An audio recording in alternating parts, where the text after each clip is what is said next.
Casares, que nos hablará de la iconografía de Hernán Cortés por Ferrer Dalmau. María Fidalgo es licenciada en Geografía e Historia por la Universidad de Santiago de Compostela, con especialización en Historia del Arte Moderno y Contemporáneo, y doctora en Historia del Arte por la Universidad de Sevilla. Aunque originaria de Ferrol, lleva 30 años en Sevilla desde que obtuviera el número 1 en las oposiciones que cursó simultáneamente al cuerpo de profesores de bachillerato de la Junta de Andalucía y de la Junta de Extremadura, optando por la primera. De haber elegido la segunda, la tendríamos ya naturalizada extremeña con nosotros. Es diplomada en Genealogía Heráldica y Nobiliaria por la Academia de Estudios Históricos Ortiz de Zúñiga y en Comisariado de Exposiciones, socio de honor del Círculo Europeo de las Artes y miembro correspondiente por la provincia de Sevilla de la Academia Andaluza de la Historia. De 2007 a la actualidad comparte la docencia con su labor como conferenciante y asidua de programas y documentales de televisión y radio, convirtiéndose en colaboradora habitual en espacios culturales de Onda Cero, Radio Televisión Autónoma Gallega y Televisión de Ferrol. Sus publicaciones de carácter histórico en revistas especializadas superan las 200, destacando sus trabajos en la revista Cátedra, la revista Galega de Historia, Revista Academia Galega, Sociedad Antropológica, Folclore, Revista de la Fundación Joaquín Díaz, Academia de la Diplomacia o Historias de Guerra. Desde 2017 dispone de un espacio de crítica de libros históricos en la revista literaria Zenda de Arturo Pérez Reverte. Sobresalen sus trabajos dedicados a la División Azul, la Guerra Cristera y el Carlismo. Desde 2015 coordina la comunicación y relaciones con los medios de Augusto Ferrer Dalmau, el pintor de batallas. Es coautora de algunos de sus libros más exitosos, como El pintor de batallas o Bocetos para la historia o El Imperio. En su ponencia de hoy va a analizar las iconografías del conquistador extremeño Hernán Cortés, realizadas por el artista Augusto Ferrer Dalmau, y cómo se han convertido estas imágenes en las más difundidas del personaje. María.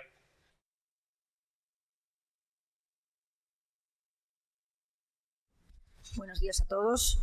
En primer lugar, agradecer a la organización general, a todos los asistentes. Es para mí un honor estar aquí otra vez, después de haber estado en la primera edición contra viento y pandemia.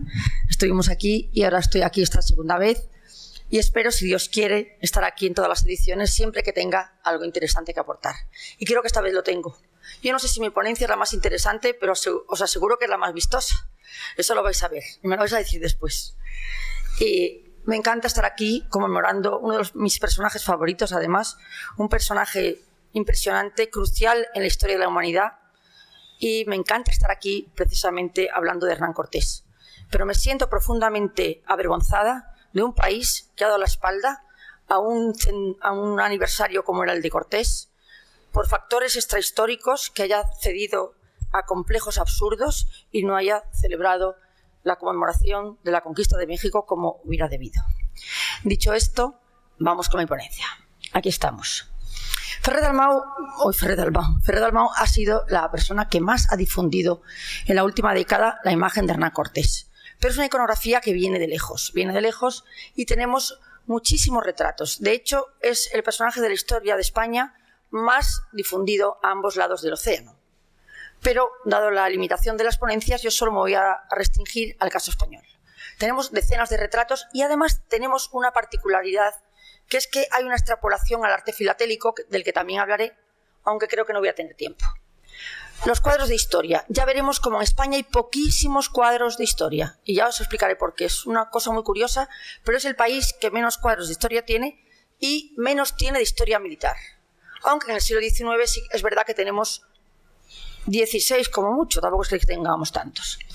Y luego, como hemos dicho, Ferrer Dalmau será el gran difusor del episodio de Hernán Cortés y de tantos otros episodios, porque es un pintor que ha trascendido el hecho de ser un pintor para convertirse en un fenómeno sociológico, en una persona que crea iconografías desde el momento que pinta y que su ámbito de actuación llega a los ámbitos más insospechados, desde memes hasta iconos de WhatsApp, jornadas, exposiciones, vuela por las redes en el momento que este señor hace una iconografía. Vamos con la controversia. A este personaje la controversia le da por todos lados, pero incluido por su propia imagen. Hay decenas de investigadores, no uno ni dos, sino decenas, además de solvencia, que dicen que no hay retratos fiables de Cortés. Pero bueno, ¿cómo que no hay retratos fiables de Cortés? Cortés, en el momento que pone el pie en México, ya tienen los espías de Moctezuma haciendo una decena de composiciones gráficas de cómo es Cortés, cómo va vestido y qué es lo que hace. O sea, nada más poner el pie en México. Además, le seguirán de espías durante todo su periplo dibujando todo lo que hace. Y además tenemos documentos de fiabilidad absoluta, absoluta. Como he dicho, no solo los retratos de los mexicanos, sino que también Cristóbal Veiz, que un personaje muy interesante que viene con Carlos V o Carlos I, le retrata in situ, como veremos en el retrato más conocido de Hernán Cortés. Pero también tenemos retratos descriptivos, hoy diríamos de personas convivientes, como se dice ahora, porque Bernal Díaz del Castillo y Lope de Gomara conviven 7 y 9 años con Cortés. Y además nos escriben perfectamente cómo era Hernán Cortés. O sea, eso de que no existen retratos fiables de Cortés, no sé de dónde sale eso, porque es que además lo voy a demostrar con creces. Bueno, pensaba ponerlo, pero bueno, pues lo voy a poner. Esto es lo que dice, esto es una descripción. ¿Podemos bajar un poco la luz para que se vean un poco mejor los cuadros? Un poquito. Este es una descripción que me parece extraordinaria sobre el carácter, además, y la personalidad de Hernán Cortés, de buena estatura, rehecho y de gran pecho. El color ceniciento, la barba clara, el cabello largo. Tenía gran fuerza, mucho ánimo y destreza en las armas. Fue travieso cuando muchacho y cuando hombre fue asentado. Y así tuvo en la guerra buen lugar. Fue muy dado a mujeres. Lo mismo hizo al juego. Fue muy gran comedor y templado en el beber, teniendo abundancia. Era recio porfiando, pero con gravedad y cordura. Era celoso en su casa y atrevido en las ajenas. Era devoto rezador. Gastaba liberalísimamente en la guerra, en mujeres, por amigos y en antojos. O sea, yo creo que no puede haber un personaje más atractivo desde el punto de vista bélico, literario, desde todos los puntos de vista.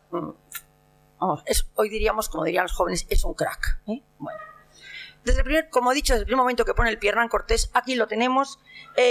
Los primeros retratos que se le hacen no se conservan, pero sí todos los códices que retratan a Hernán Cortés de la misma época, es decir, de la primera mitad del siglo XVI, recogen esta estética, una estética naif, dirían los cursis, o sea, una cosa infantil, ingenua, como era la forma de pintar de los primitivos. Aquí tenemos unos cuantos, ahí no los puedo poner todos. El lienzo de Tlaxcala es el más conocido, pero hay el códice de Durán, el códice de Sahagún. Y aquí tenemos a Cortés, no sé si creo que lo veis, en muchísimas actitudes, desde en banquetes, con embajadas como Moctezuma, recibiendo presentes y luchando. Aquí lo veis, aquí lo veis en los códices. Estos son... por favor, fijaos por favor en la cara de Cortés, que luego os voy a poner unos ejemplos. Este es el lienzo de Tlaxcala, además aquí lo tenemos a caballo, aquí lo tenemos recibiendo tributos, aquí lo tenemos con los tlaxcaltecas, aquí hablando con Malinche, su intérprete, o aquí en el lienzo de Catitlán, que es del siglo XVI, que es un lienzo muy poco conocido, pero que a mí me interesa mucho. Fijaos en la cara de Cortés, como veis, esta representación es mucho mejor, por decir así, de calidad que las anteriores. Y esta es la gran iconografía de Veiz. Esta iconografía de Veiz, se me salen las palabras de aquí. Bueno. Esta iconografía, como os he dicho, Cristóbal Veiz, en 1529, viene con Carlos V y viene a España y hace el mejor libro de trajes de la historia de la etnografía mundial. Es una auténtica joya etnográfica, donde se recogen todos los vestuarios, vestimentas, atrechos de todo el imperio de Carlos y representa directamente a Hernán Cortés. Aquí lo tenemos vestido a la alemana, con ese escudo grande que lleva de los Altamirano, Monroy, Pizarro y Cortés, y con una cartela que dice Don Fernando Cortés, que en 1529, a la edad de 42 años, conquistó después todas las Indias para su majestad imperial Carlos V. Hay una opinión unánime de que esta es el retrato más fiable y más detallado de Cortés, porque los demás, los de los mexicas o de los tlaxcaltecas, por esa ingenuidad, pues perdía un poco la fidelidad fisonómica, pero tampoco es tan distinto, yo os lo demostraré. Este le pongo porque es otro de los dibujos que hace Cristóbal, es Don Pedro de Moctezuma. Don Pedro de Moctezuma me gusta mucho, ya que estamos en una historia de cultura militar, es el antecesor de Don Pedro Girón, fundador de la Guardia Civil.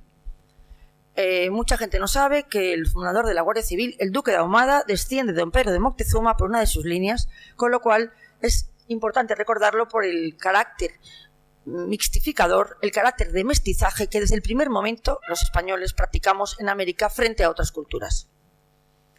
O sea, aquí he hecho una composición con esas caritas que he sacado de los códices. Como veis, no hay tanta diferencia. Si os fijáis, aunque sea de forma muy sintética, tiene la misma cara. O sea, esa nariz un poco extraña, un poco fina, la barba rala, el cabello castaño claro. Es verdad que los aztecas, dentro de su limitación, sí que plasmaron muy bien cómo era Hernán Cortés. Cristóbal Beiz hace esta troquela, esta moneda, una de las monedas también más valiosas desde el punto de vista numismático, que se conserva además como una joya, y ahí tenemos la cara de Cortés. Como veis, está inspirado en el retrato que hemos visto antes, y la cartela dice: la voluntad del Señor los conquistó y su fortaleza robusteció mi brazo. Aquí quiero recordar el carácter religioso de la conquista de América, un carácter que se olvida continuamente. Incluso en este gran documental de la globalización que todo el mundo pondera, se pasa un poco por encima del tema religioso, que fue crucial en la conquista. La siguiente iconografía es la de Paolo Giobo. Esta iconografía es muy interesante por la gran trascendencia que tiene. Es un señor, un humanista del Renacimiento, que es todo, es médico, notario, biógrafo, cosmógrafo, y quiere tener una relación de los hombres más importantes de la historia de la humanidad para su palacio. Y le pide a Cortés en persona que le mande su retrato. Y Cortés le manda este retrato. Aquí lo veis. Esta es una copia porque no se conserva el retrato original, y Cortés le manda directamente, le manda este retrato, se lo manda a él. Pues nada, hay que decir que no es Cortés tampoco, porque ahora dicen que no es Cortés. Que Cortés lo que hace es, se inventan una especie de interpretación del cuadro de Tiziano de Carlos. Aquí lo tenemos a Carlos en el cuadro de Tiziano. Es verdad que a Cortés le sale un prognatismo, es decir, esa deformación mandibular que tenían los austrias, si lo veis así hacia adelante, y esta copia probablemente lo hizo Godoy para la Galería de Ilustres Extremeños. No sé si me dará tiempo, pero quería hacer una reivindicación artística de Godoy. Godoy hizo muchísimo por el arte en esta época, muchísimo. En la iconografía, como vemos, de Paolo Giobo, está hasta la saciedad. Está en montones de carteles, pero incluso en sellos de correos y en billetes. Este billete además es de 1935, en plena república. A los republicanos no le daba, como ahora, ningún complejo reivindicar la figura de Cortés. Con este mismo retrato, estos dos grabadores conocidísimos, Holt y Stammer, hacen estos dos grabados que también serán una iconografía muy recurrente dentro de los estudios de Cortés. Aquí tenemos otra vez este mismo grabado como objeto filatélico. Otro más, objeto filatélico de 1940, son estos sellos y estas emisiones de las primeras ediciones. La siguiente gran iconografía es la iconografía del Hospital de Jesús. El Hospital de Jesús lo funda el propio Cortés en los años 20 del siglo XVI. Es el primer hospital de América que todavía hoy sigue en funcionamiento, y el tercer hospital del mundo. Sigue en funcionamiento. Yo estoy encantada que siga en funcionamiento porque ahí está enterrado Cortés. Y yo creo que el ser un hospital le ha salvado de la barbarie iconoclasta, y desde la Academia Andaluza de la Historia, como miembro de la Academia Andaluza de la Historia y diferentes plataformas, vamos a pedir la expatriación de los restos de Cortés, porque creemos que corren peligro tal y como están las circunstancias del indigenismo. Cortés debería estar enterrado en Medellín, aunque desde Sevilla, donde estoy yo, en Castilleja lo acogeríamos estupendamente, que es donde muere. Desde aquí quiero recordar que sería de justicia y sería una labor importante poder recuperar los restos de Cortés, porque en el momento en el que estamos corren grave peligro. Esta es una iconografía. Dicen que está pintado por un propio soldado de Cortés, con lo cual eso nos habla de la fidelidad fisonómica. Aparece orante, sentado, con un casco emplumado en la mano, con una coraza completa de pecho, y probablemente sea un cuadro mucho más grande y él sería un donante, y aparece una imagen religiosa y estaría cortado. Es una imagen también que se repetirá muchísimo, pero quizás la más conocida del Hospital de Jesús, perdón que voy muy rápido, pero es que tengo muchas cosas que contar, es como vemos, se harán decenas de retratos, decenas de copias. Incluso el de la derecha es una copia que hace el Museo del Prado sobre esta iconografía. Esta es la gran iconografía de Cortés, la más... Si os fijáis, otra vez en la mandíbula tiene ese prognatismo que no tenía Cortés, pero quizás un poco para emular al emperador, ese aura del propio poder del emperador hace que se transmita un poco físicamente al propio Cortés. Ahí lo tenemos con una coraza espléndida, posando con el bastón de mando, con su espada. En la mesa contigua tenemos un espectacular guantelete, un casco emplumado y arriba tenemos su escudo. Su escudo es una maravilla desde el punto de vista heráldico, ¿eh? Si lo vais viendo, vamos a ver de derecha a izquierda. Primero está sobre oro, en fondo de oro, el águila bicéfala, que habla de la gran fidelidad de Cortés a su emperador. Abajo tenemos en campo de gules ese león rampante, que habla de la gran fiereza y de la valentía que tuvo Cortés en más de 100 batallas. Arriba tenemos los 3 capitanes, que son los 3 reyes a los que venció Cortés. Y en la parte de abajo tenemos un esquema de la ciudad de Tenochtitlán, la gran capital, la más importante de América y de las urbes más importantes del planeta, que fue conquistada por Cortés. Y todas esas cabecitas que tenemos ahí son los capitanes a los que venció Cortés de todas las poblaciones que estaban circundando el lago de Tenochtitlán. Y luego, además, está todo surmontado por esa corona de marqués. No olvidemos que el rey le concedió el marquesado de Oaxaca, o Oaxaca, como ellos dicen Oaxaca, y con una cartela extraordinaria recordando la implicación de Cortés dentro de los designios de Dios. Yo quiero recordar siempre el carácter religioso, que parece que siempre se obvia.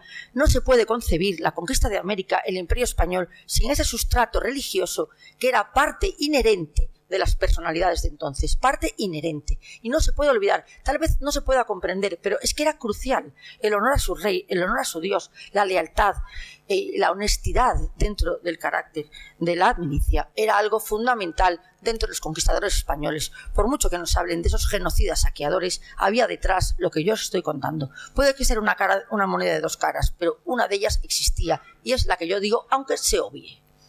Aquí tenemos en el Museo de Historia de México, como veis, los paralelismos físicos de Cortés con el retrato de Tiziano de Mulver. Aquí lo tenemos, son evidentes, y más quizá lo vemos aquí, en ese retrato que hay mucha gente que piensa que es de Tiziano, pero es de Pantoja de la Cruz.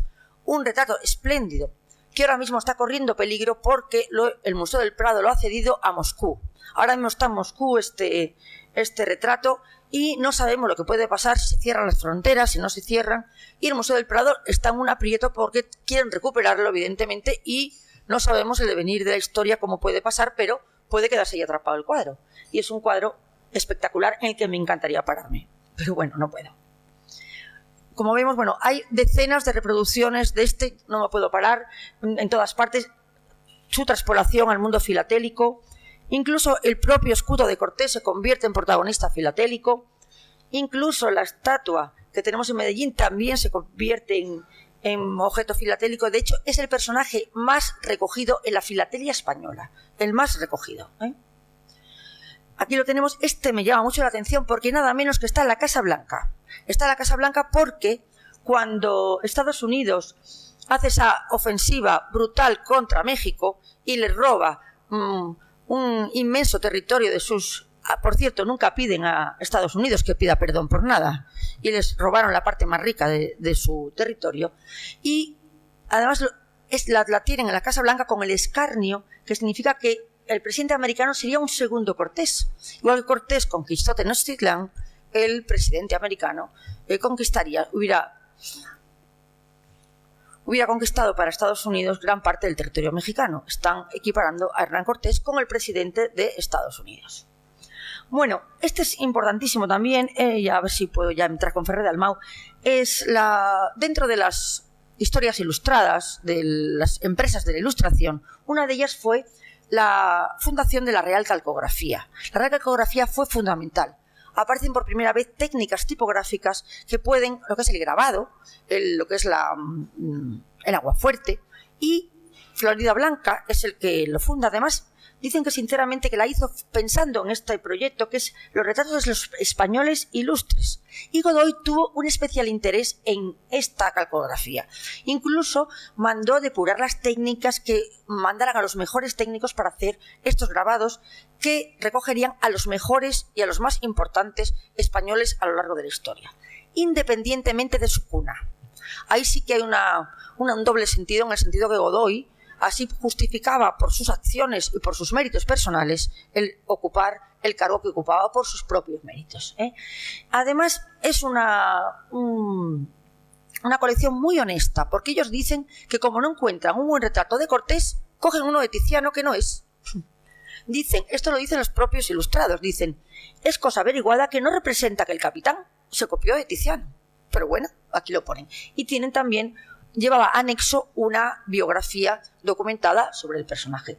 Aquí lo tenemos, es el retrato de Tiziano, del cual estaría copiado este grabado. Seguimos con la iconografía de Medellín. La iconografía de Medellín también entra en la polémica. Este retrato no se conserva, desapareció en la Guerra Civil. A mí esos desaparecimientos, como si fueran abducciones de los ovnis, me sorprenden mucho. Desapareció en la Guerra Civil. Pero tenemos la suerte de que está retratado por un personaje importantísimo, que es José Ramón Mérida, que es la persona que descubre el teatro de Mérida y que hace un retrato del cuadro que tienen en Medellín. Y los investigadores dicen que pertenece al autor neoclásico José Aparicio Inglada. Este retrato es importantísimo por el seguimiento y por la secuencia iconográfica que tiene. Hoy en día en Medellín tenemos que es una copia del anterior, que curiosamente lo hace un pintor que se llama igual, con lo cual que también se llama Aparicio. Con lo cual aquí se nos escapa algo. Es un pintor de Don Benito que en el año 57 hace esta réplica. ¿Se llamaban igual? ¿Era el mismo? ¿Dónde está la confusión? Bueno, el caso es que lo cierto es que este retrato ha tenido un importante seguimiento, aunque es completamente anacrónico, porque lleva una cruz de Santiago que no tenía, está vestido como el siglo posterior, con una gorguera, con un tipo de tocado mucho más romántico. Eso sí está muy atractivo, muy joven, y eso hace que se siga muchísimo. Aquí tenemos diferentes retratos que siguen el mismo esquema. Uno está en el Museo Naval de Madrid, otro está en el Archivo de Indias, y el último, ese grande que veis ahí, qué pena que no he puesto la foto completa, es un mural que está en Zaragoza, que se hace en el Festival de Hip Hop. Yo he llamado al Ayuntamiento de Zaragoza que me expliquen qué tiene que ver el hip hop con Cortés. Muy intrigada, no me han contestado. He mandado 2 veces, pero es un mural de 5 metros de Zaragoza que se hace para el Festival de Hip Hop. Bueno, como veis, sigue el esquema de Medellín. También tenemos un billete, el billete de 1000 pesetas, que está basado en la misma iconografía de Medellín. Sellos de correos. Y bueno, ya entrando el siglo XIX, las técnicas litográficas se extienden, empieza a haber decenas de publicaciones, la ilustración americana, la ilustración española, la educanda, seminario matritense, y empieza a haber montones de grabados de Cortés que beben de estas iconografías o que simplemente se las inventan. Hay decenas, pero decenas o centenas, montones. Y ya llegando al siglo XX, este es el mejor retrato, yo creo, de Cortés de todos, por la calidad de su pintor, que es nada menos que don Ignacio Zuloaga. Don Ignacio Zuloaga hace este espectacular retrato que mide más de 4 metros cuadrados, está en la Fundación Zuloaga y nos presenta un Cortés distinto. Yo creo que aquí Zuloaga, mi interpretación, es que busca un Cortés enraizado con Don Quijote. Es enraizado con las esencias de la españolidad. Don Quijote representa la españolidad y está enraizado, si os fijáis, un poco recuerda a ese gran caballero que fue Don Quijote, representando esos valores que representan la esencia hispánica. Un poco en contraposición con esos del 98 que dijeron esa deleznable frase de que había que echar no sé cuántos llaves al sepulcro del Cid. Aquí tenemos esa reivindicación de la españolidad de Cervantes y de Hernán Cortés. Y un sello correspondiente, mira, por lo menos algo se hizo, que este sello se hizo en el 2019, cerca del aniversario de la conquista. Hemos visto un montón de retratos, pero no hemos visto pintura de historia. Nada. ¿Por qué no hemos visto pintura de historia? España practica muy poco la pintura de historia. ¿Por qué? En primer lugar, teníamos una pintura religiosa de primer nivel. O sea, los pintores religiosos que hemos tenido en España son los mejores del planeta, sin lugar a dudas. Velázquez, Murillo, Zurbarán. O sea, están a la altura de cualquier pintor mundial de cualquier época. Con lo cual, y luego otra cosa, la pintura de historia era una pintura propagandística. La hacían las naciones para hacer propaganda de su poderío. ¿Qué propaganda necesitábamos nosotros si éramos dueños del mundo entero? Si teníamos en aquellos tiempos de norte a sur y de este a oeste. A nuestros reyes nunca les hizo falta hacer ninguna propaganda. Era una evidencia empírica, el imperio que teníamos. Nunca nos hizo falta. Con lo cual, no hacía falta remarcar las victorias que teníamos. ¿Para qué? ¿Para qué? Hay muy poca pintura de historia y militar mucho menos. Pero en el caso de la conquista teníamos un doble sentido. España jamás legitimó su presencia en Indias por la conquista militar. Teníamos dos documentos que nos avalaban. Por una parte, la bula papal que nos permitió cristianizar toda América y todo a partir del Tratado de Tordesillas. Y en segundo lugar, porque teníamos el acuerdo jurídico con Moctezuma que cedió los derechos políticos al emperador Carlos. Nuestro dominio en América no estaba justificado por la conquista militar, con lo cual no necesitábamos exhibir la legitimidad de la conquista. Los que tenemos cierta edad siempre oíamos que Franco legitimaba su dictadura en la victoria, ¿os acordáis del 18 de julio? Aquí en España no nos hacía falta legitimar nada en ninguna conquista. Teníamos dos documentos que nos avalaban. El documento del mayor legislador del planeta, que era el Papa en aquellos tiempos, y el propio Moctezuma, que cede sus derechos al emperador Carlos. Con lo cual no tenemos nada. Pero en el siglo XIX, con el auge del historicismo, Isabel II, la ínclita Isabel II, para mí solo hizo dos cosas buenas. Una, fundar la Guardia Civil, desde luego, y la segunda, las exposiciones nacionales de bellas artes, donde montones de pintores acudían con cuadros de historia. Y tuvimos la suerte que 16 pintores eligieron a Cortés como el eje de su narración, aunque muy pocos con pintura militar. Tenemos un repertorio grandísimo: entrada en Veracruz, quema de las naves, entrevistas con Moctezuma, conocimiento de Malinche. Militar tenemos poquísimos. Por ejemplo, este de Carlos Esquivel, precioso, es precioso, la verdad, donde se encuentran Cortés y Moctezuma. Hay algún error de anacronismo de armas y de uniformes, pero bueno, la verdad que es un cuadro de historia, un cuadro muy teatral, como era la pintura del siglo XIX, hoy muy denostada, pero que tenía excelentes pintores y excelentes dibujantes. La vanguardia ha llegado arrasando con todo. La vanguardia ha sido regicida en el sentido del punto de vista artístico, y hoy la vanguardia, aunque tiene más de 150 años, nos siguen diciendo que es la modernidad. Bueno, os animo que por favor que veáis el cartel de los toros de Sevilla de este año para que os riáis a carcajada limpia, por favor, miradlo. O el premio nacional, este año el premio Príncipe de Asturias, Princesa de Asturias, que se lo dieron a una señora por sentarse 6 horas en una banqueta.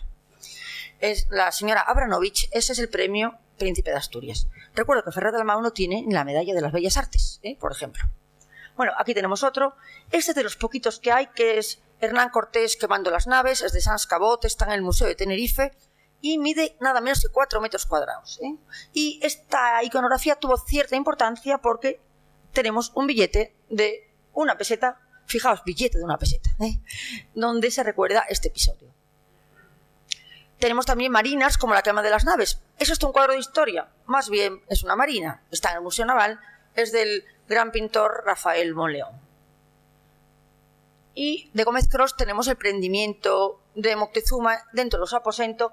Pero como vemos es un cuadro muy teatral, muy histórico, que realmente, la verdad que los del 19, desde el punto de vista artístico, eran magníficos. Pero ya veremos cómo Ferrer Dalmau tiene ese algo distinto que le hace dar un paso más adelante dentro de un género que era obsoleto y que él resucitará. Aquí tenemos otro, fijaos, bueno, aquí Malinche parece la Bella Otero, no sé si os dais cuenta, pero y Cortés está, bueno, parece que está fosilizado, pero bueno, la verdad que tiene, pues, cierta gracia. Este es maravilloso, tenéis la suerte de tenerlo en Badajoz, es el cuadro de Ramírez Ibáñez. Ramírez Ibáñez tiene, esta es La Noche Triste, donde cuando Cortés, ya desesperado después de la tragedia de la Noche Triste, donde todo lo conseguido se le había venido encima, sale y se recuesta a un árbol que todavía permanece en México. Si vais a México alguna vez, lo que pasa es que claro, está en una avenida enorme, lleno de unos edificios gigantes, te dicen, ese es el árbol de Cortés. Pero en un tiempo fue un árbol importante donde él recapacitó, y un poco ese hombre con ese carácter tan sólido y tan inquebrantable, pues tuvo su bajón no iba a decir casi lo del huerto de los olivos, pero casi es un poco, y tuvo esa reflexión. Aquí tenemos esta Malinche a su lado y le esperan los capitanes. La verdad que es un cuadro espléndido por ese carácter un poco apocalíptico, un poco siniestro, pero la verdad que es un cuadro maravilloso que tenéis la suerte de tener en Badajoz. Tiene otro casi mejor, que es un cuadro sobre Pizarro, con el que ganó la 3ª medalla de oro de la Exposición Nacional de Bellas Artes. Aquí tenemos la batalla de Otumba, pintado por el mismo pintor. Siento tener la mala calidad. He pedido 3 veces al Museo de Tenerife, que lo tiene, que me lo manden, y no me mandan el original. Pero bueno, sí que es un cuadro de batallas, no lo puedo explicar mucho porque la baja calidad me lo impide, pero es verdad, como hemos dicho, el poco reconocimiento militar que tiene Hernán Cortés en la pintura, pero tiene su sentido. En el siglo XXI, América Hispánica entra, yo creo, la imagen de América Hispánica entra en su peor momento. El rechazo a las glorias de antaño, que empezó en el 98, se mantiene durante todo el siglo XX. No hay una sola pintura en el siglo XX que recuerde nada de estas hazañas. Luego, bueno, esto ya estamos en el cenit del indigenismo, el populismo o las ideologías marxistas que a través del indigenismo están entrando en América Latina. Y esta teoría del buen salvaje que nos pone a los españoles como genocidas, como destructores de la civilización. Y luego la leyenda negra, que está cada vez más viva que nunca. Parece increíble en todos los ámbitos que nos está la leyenda negra, desde que llamarle América Latina a tantas Austrias menores, bueno, la Armada Invencible, en fin. Y luego el anticlericalismo, porque vuelvo a insistir en el carácter religioso de la conquista y cómo ese rechazo a los temas religiosos también están incorporados a esta cristianización de América. Recuerdo que no hay un solo país que no sea cristiano, que no sea demócrata, salvo Japón. Quiere decir que la igualdad, el carácter igualitario del cristianismo, el cristianismo está en la base de Europa, que es la base de la democracia. El antimilitarismo lo estamos viendo continuamente, como ahora vender una gloria militar prácticamente es aunarte con el enemigo. Y luego el rechazo a lo español. Ahora nos dicen que España no existe, España es una construcción moderna.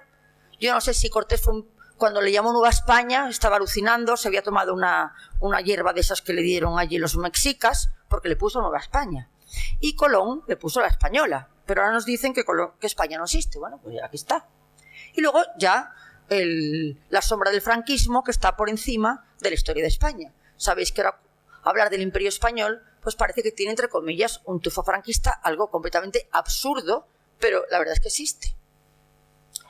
Y llegamos a Ferrer Dalmau. Ferrer Dalmau es un hombre independiente, es un hombre que practica un género soleto, que empieza a pintar algo que a nadie le interesa, que empieza a pintar con una técnica que está completamente out, porque todo el mundo está con las performances, con el brutalismo, con el minimalismo, y él pinta como toda la vida, dibujo, color y composición.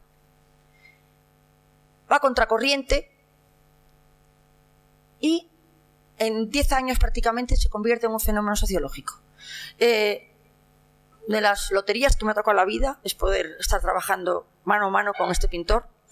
Yo que siempre escribía sobre pintores muertos, pues un pintor con el que puedo ir comunicando todo lo que hace, todo lo que va haciendo, poder seguir de primera fila. O sea, yo no puedo estar más feliz dentro de mi profesión de poder asistir a lo que estoy asistiendo gracias a Ferrer Dalmau, porque además gracias a los medios digitales, gracias a los grupos de WhatsApp, a los grupos de Facebook, a las redes sociales, como en el momento que este señor pinta una iconografía, está al día siguiente en todas partes, se comparte por los móviles. O sea, hoy en día todo el mundo sabe lo que pinta Ferrer Dalmau y los que le siguen te pueden decir 5, 10, 15 cuadros de Ferrer Dalmau. Eso no te lo dice ni de Antonio López, que ahora mismo es el número 1 de la pintura.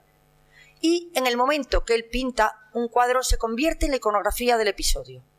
Yo en 2008, que escribí sobre Ferrer Dalmau, hace ya muchos años, escribí: algún día las siguientes generaciones tendrán a Ferrer Dalmau como un referente, como aquellos cuadros de Juana la Loca, esos cuadros de historia de toda la vida. Acerté, pero me confundí en el tiempo. No fueron las siguientes generaciones, es a tiempo real. Él está pintando el Cano y al día siguiente está en la portada del ABC, en las jornadas de la historia naval, en las jornadas, en los congresos de todos de Magallanes, bebieron de la iconografía directa de Ferrer Dalmau. Y ahora mismo es el pintor de historia más difundido de toda la historia de la pintura española. de toda la historia de la pintura española. Jamás se ha difundido un pintor, ni siquiera Velázquez, que es Dios en la pintura, ni siquiera Velázquez ha tenido esa difusión popular que tiene Ferrer Dalmau. Ferrer Dalmau no quiere repetir personajes. ¿Por qué? Porque dice que tendría que vivir 20 vidas para pintar todos los encargos que tiene. Ahora mismo tenemos 5 años de encargos y yo lo he contado muchas veces, cuando él va por la calle, como lo conocen de cara, pues le tiran directamente de la chaqueta y le dicen: ¿cuándo va a pintar usted la entrada de San Fernando en Sevilla? Sigue andando. Por favor, mi abuelo estuvo en Brunete, ¿cuándo va usted a pintar Brunete? Sigue a otro lado. ¿Cuándo va usted a pintar la entrada en La Coruña de las tropas? Todo el mundo tiene su batallita esperando que él se la pinte. Y además nunca dice que no. Dice: sí, se verá, se verá. Y todo el mundo anhela un poco de que les pinte su batalla. Y no quiere repetir. Pero a Cortés lo pinta 6 veces. Es el personaje histórico que más ha pintado. Junto a Cabrera y Zumalacárregui, que por el tema emocional, familiar, es un hombre de alma carlista. Y eso es aparte. El carlismo es una faceta aparte, que es una cosa emocional, personal, que tiene Ferrer Dalmau. Pero es el personaje histórico que más ha pintado. Nada menos que 6 veces. ¿Qué es lo que aporta Ferrer Dalmau a la pintura americana y en concreto a la iconografía de Hernán Cortés? En primer lugar, episodios sepultados. Hay episodios que prácticamente han desaparecido, que lo recuperaremos, y esta iconografía estaba llena de anacronismos, uniformes que no eran de la época, uniformes, indumentarias, cascos que no eran de la época, espadas que no eran, un componente romántico, unos penachos teatrales. El caso paradigmático es la escultura de Trujillo, que es maravillosa, pero que realmente ese uniforme es imposible para la época de Pizarro. Y él lo que aporta es un rigor exhaustivo. Además cuenta ahora mismo David Nievas, que es su asesor desde el punto de vista histórico. Ahora, cuando repasemos las iconografías de Cortés, todo lo que yo voy a decir del armamento corresponde a la investigación de David Nievas. Mi cometido con Ferrer Dalmau es puramente artístico. Todo lo que os voy a contar, las borgoñotas, los cascos de Celada, las brigantinas, o sea, todo eso no corresponde a mi investigación, corresponde a la investigación de David Nievas. Al César lo que es del César. A mí me molesta mucho cuando me copian las cosas que investigo y tengo que dar su sitio a quien realmente es el que investiga sobre esta época, que es David Nievas. Y David Nievas lo que nos aporta es que los conquistadores iban vestidos más como sus abuelos, o sea, más como en la época de Granada. Acordaos que la uniformidad, el atrecho que llevaban todos los soldados era suyo, era personal, y no cambiaban tanto. Es decir, prácticamente una continuidad desde la Reconquista hasta la época de Cortés. Siguen vistiendo como vestían sus abuelos.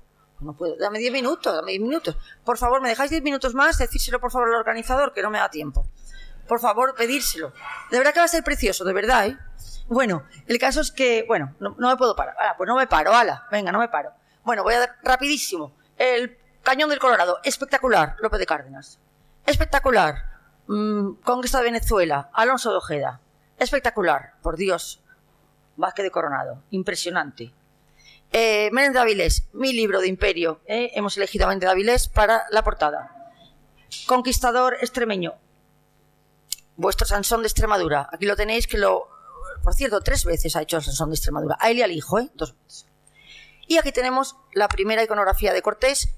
Este es el primer cuadro que hace. Aquí lo tenemos con una... Ya me has puesto nerviosa. Con una coraza, con un peto de tipo milanés italiano, va vestido con gorra, el caballo acorazado, el caballo va calzado de 3 patas, como veis, es un caballo de raza española. Es un cuadro donde Cortés reflexiona un poco, aunque está en pleno campo de batalla, parece que está como introspectivo. Aquí parece que está pensando, qué es lo que va a pasar, cuál es el devenir de mi proyecto, porque no olvidemos que fue un gran empresario, que fue un gran emprendedor, un proyecto que lo gesta él. Y aquí vemos la gran capacidad de Ferrer Dalmau para la perspectiva aérea, cómo vemos ese fondo difuminado, con esas tropas que están al fondo en plena batalla, y él en primer término con su caballo, dominador del espacio, una figura que llena todo. Yo creo que demuestra un poco también la soledad, la soledad también la victoria. Aquí tenemos un cuadro conocidísimo. Este cuadro aquí lo tenemos desembarcando en Veracruz. Sabemos que es Veracruz porque es la primera vez que se desembarcan los alanos los soldados de cuatro patas. Aquí lo tenemos también, un caballo español con un lucero blanco en la cabeza. También lleva esa borgoñota, la borgoñota emplumada. La borgoñota es un poco el casco icono de la oficialidad de la conquista, es un casco carísimo, el que solo lo llevaban él y Alvarado prácticamente, y está ante un cielo límpido, una superficie costera, y aquí habla un poco de la reivindicación del alano como, aunque no fue tampoco el perro de ejecución, es verdad que lo fue, pero sobre todo hacía labores de guarda del campamento. En principio se dedicaba a las caballas ganaderas. Es muy interesante, preguntadme después y así no lo explico ahora. Aquí tenemos la abadía de Tumba, espectacular. Bueno, me encantaría contar un poquito de la abadía de Tumba. Como sabéis, después de la noche triste prácticamente se estaba replegando, no le quedaba pólvora, abatido, las tropas exhaustas, está seguido por el caudillo azteca que le están siguiendo y le lanzan una ofensiva en una inferioridad numérica ínfima. O sea, él lleva 800 tlaxcaltecas, 16 jinetes escasos, creo que lleva, lo tenía ahí pero no me lo veo, 15 jinetes, 12 ballesteros, y los otros llevan 60.000. El Cuauhtémoc lleva 60.000 hombres armados con espadas de obsidiana, armas, lanzas cortas y largas, escudos, una población civil apoyándole. O sea, prácticamente no tiene nada que hacer, y él hace un círculo. Dicen como Little Bighorn. Ya le gustaría a los de Little Bighorn. Estaba ahí con su círculo, estaba ahí diciendo a sus capitanes que tiraran a los hombres que veían con mejores armas para dar a los capitanes, y es cuando él decide hacer una carga directa personal contra el estandarte. Capturar el estandarte era fundamental, y en el momento que él captura el estandarte de oro es cuando las tropas enemigas se quedan desconcertadas, y es cuando él se hace con la victoria. Una victoria espectacular, de las mejores y las más estudiadas en la historia de la estrategia mundial. Aquí tenemos una extraordinaria carga de caballería, donde es un género un poco transversal, hace cargas de caballería de todos los episodios históricos. ¿Por qué? Porque en la carga tenemos organicidad de las figuras, un dinamismo ultranza, una espectacularidad en la fisonomía de los caballos. Es el mejor pintor de caballos de la historia. Cómo está prácticamente en el aire, cómo ese caballo que se retuerce, que acaba de ser cogido, ese mexica que está delante, y esas tropas que están detrás, en esa concentración narrativa, en esa eficacia que solo tiene Ferrer Dalmau. Ya no puedo, esto no puedo. El paso de Cortés es de los cuadros más hermosos de la historia de la pintura española. Aquí lo tenemos en una comitiva, como acaba de incendiar Cholula, porque él tiene que demostrar a los tlaxcaltecas, sus máximos aliados, que es un aliado de confianza, y por eso ataca la ciudad de Cholula. Aquí lo vemos en comitiva, tiene un formato apaisado para que podamos ver a todos los personajes de la expedición. Delante va un tlaxcalteca y delante va él, no va con Alvarado va delante antes. Tenemos rodeleros, tenemos ballesteros, tenemos montaneros, está el padre Olmedo como reivindicación del carácter religioso, y tenemos una mujer también, porque había muchísimas mujeres que iban en el séquito con los tlaxcaltecas, pero no me puedo parar. Lo siento, me encanta, pero bueno. Y vamos al cuadro estrella. El cuadro estrella es, aquí déjame descansar un poco, este es La llegada. La llegada es un cuadro único en la historia, primero porque está destinado a México. México es el destinatario de este cuadro, por eso elige quizá este episodio. Es un cuadro que, aunque tiene las características inherentes al estilo de Ferrer Dalmau, aporta nuevas características nuevas, tiene singularidades. Primero, la composición del espacio. Si conocéis un poco de la obra de Ferrer Dalmau, aunque no lo parezca, normalmente el cielo y el paisaje ocupa casi 2/3 del cuadro. Lo que pasa es que tiene una figuración tan potente que normalmente los ojos se te van siempre a la figuración. Pero en este caso prácticamente el paisaje no existe, el fondo no existe. Nos tiene un espacio constreñido marcado por una vela, que es ese toldo que tenemos encima. Los del sur estáis muy acostumbrados a este tipo de cubierta, lo tenéis en Sevilla, en la calle Sierpes, lo tenéis muy habitualmente. En el norte no tenemos estas cosas, nadie sabe lo que es, pues es una vela. Luego, por un lado, tenemos estas construcciones aztecas que están cerrando de forma diagonal todo el espacio y nos cierran completamente ese flanco. Delante tenemos la calzada empedrada, es una calzada que todavía hoy en Tenochtitlán podemos encontrar piedras de este tipo, o sea que es la misma que tenemos, y en el otro lado estamos nosotros, porque Ferrer Dalmau tiene esa capacidad de integrar al espectador dentro de la propia obra. Aquí tenemos la asesoría de David Nievas, que trabajó 6 meses en este cuadro, en contacto continuo con los científicos mexicanos, que le mandaron todo tipo de información de cómo eran las vestiduras, cómo eran todo tipo de, hasta los peinados, ese bodegón etnográfico que tenemos delante, que es rigurosamente científico, es decir, es como era, ¿eh? Aquí, además, en estas casas, por ejemplo, con esos cubos que adelantan y retroceden, como veis, están hechos a cal y canto. Yo a mis alumnos, cuando digo cal y canto, no es una expresión hecha cal y canto, de cal y de piedra, ¿eh? Aquí la tenemos. Y aquí hay la única licencia que se concede Ferrer Dalmau, que es abrir la ventana.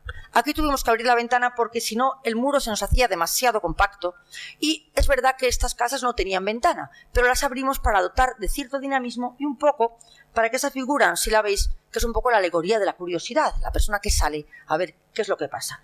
En la mano izquierda tenemos todo un grupo de mexicas, donde tenemos de todo tipo de condición social, desde la esclava hasta la anciana, hasta el noble. No sé si, bueno, voy a pasar porque si no, no me da tiempo. Bueno, ya lo explico. Hace montones de bocetos para, bueno, montones no, ahora creo que hizo como 15 o 20 bocetos para el cuadro, para investigar sobre el armamento, sobre las figuras.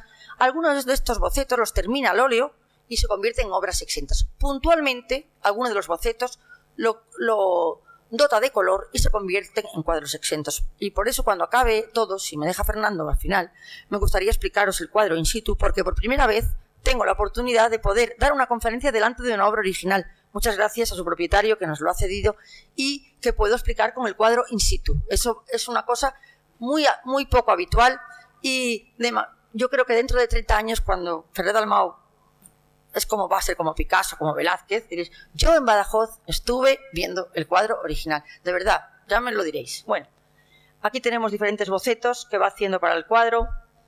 Esto, como lo voy a explicar después, paso. Aquí tenemos a Ferrer Dalmau pintando. Tiene una forma muy peculiar de pintar. Pinta de izquierda a derecha. No responde a ningún concepto previo, sino a una cosa tan práctica como dice que así no se mancha. Acaba una figura, sigue recto hasta que al final no se mancha. Es una cosa, como es autodidacta, no sé si lo he dicho, él no ha estudiado pintura, es autodidacta, ¿eh? Aquí tenemos esa encrucijada, que es ese espacio, como he dicho, marcado por los... Y luego aquí hay varias licencias. Esto fue en noviembre, a las 10 de la mañana. Él ni lo pone en noviembre ni lo pone a las 10 de la mañana, porque quiere una luz diferente, quiere una luz distinta, una luz más cálida, más envolvente, una luz un poco que provoque un poco de ansiedad al espectador. ¿Por qué ansiedad? Porque los españoles no saben a lo que se enfrentan. Están entrando en una gran capital, donde le pueden, por cualquier esquina puede aparecer cualquier pelotón, no saben a lo que se enfrentan. Aquí tenemos a los mexicas, como veis, aparece una esclava con un cepo en el cuello, aparece un noble con su tipilpil, que es con ese traje propio de los nobles. Bueno, voy rápido. Aquí está Cuatahuagua, este es de los más espectaculares del cuadro. Es un guerrero tlaxcalteca que va con su peto emplumado, con su matzcal, que es con su taparrabos, lleva su escudo emplumado, un escudo que lleva el símbolo que le representa, que es el águila, la garra del águila. Esas sandalias que solo llevaba la nobleza, que la tenemos aquí. Es uno de los personajes más espectaculares del cuadro. Es un cuadro que compite en atractivo con Cortés, con una musculatura prácticamente apolínea, que habla un poco de la espectacularidad de las figuras del cuadro. Aquí lo tenemos. Aquí son otros dos tlaxcaltecas que aparecen en el cuadro. Aquí tenemos a Francisco Fernández, tenemos con su alabarda. La alabarda, no solo había lanceros en la conquista, también había alabarderos. La alabarda era fundamental, sobre todo para las esquinas, para la protección de las esquinas. Aquí lo tenemos con un casco de celada integrado, lo tenemos con su brigantina, con dos tipos de cinturón, con el cinturón de carga, con el cinturón de arma, bueno. Aquí tenemos a Alvarado. Es una pena que Alvarado no le hubiera dado más protagonismo, pero yo creo que fue por no quitárselo a Cortés.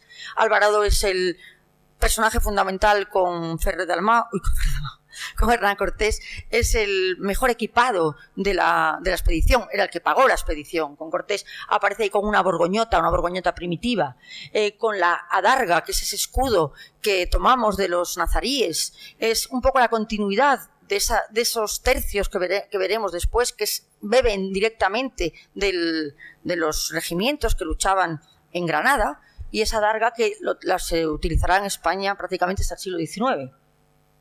Aquí tenemos el estandarte de Cortés, un estandarte que se conserva en el Museo del Ejército, y aquí lo tenemos. Hay un ligero guiño con la Virgen de Guadalupe, como la gran advocación de México, la gran advocación también extremeña. Aquí tenemos a Malinche, el gran